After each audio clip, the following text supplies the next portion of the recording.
Mr. Speaker. So it doesn't matter where you are, which utility you're covered by, who provides your power, chances are that you have heard from your constituents about increases in their bills. And there are lots of reasons, Mr. Speaker, as to why that might be. But certainly some of those things are within our control. Some of those things are outside our control. Some of those things rest in Washington, D.C. But we do have the authority sometimes, Mr. Speaker, to say that we shall require a utility to do this or that or the other. And a lot of the things that we have said that a utility shall do over the years, they've been good and they've been laudable, and in many cases they've been well-intentioned. But I would suggest, Mr. Speaker, that we are at a tipping point with where we find ourselves.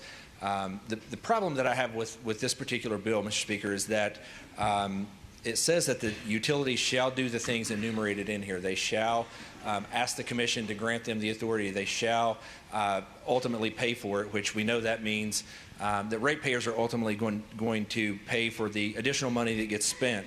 But there's also a provision in the same code section that says that the utility will be taxed if they don't meet certain requirements that are in this particular bill.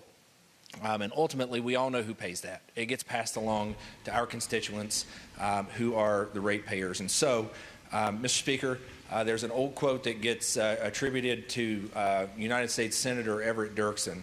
It goes like this: $1 billion here and $1 billion there. Pretty soon you're talking real money. And so, Mr. Speaker, I would suggest that it's time that we step back and take a holistic look at where we are as it relates to utility regulations and as it relates to the ratepayers who are depending on us to try to make good decisions here and control the costs that are within our control. Thank you, Mr. Speaker.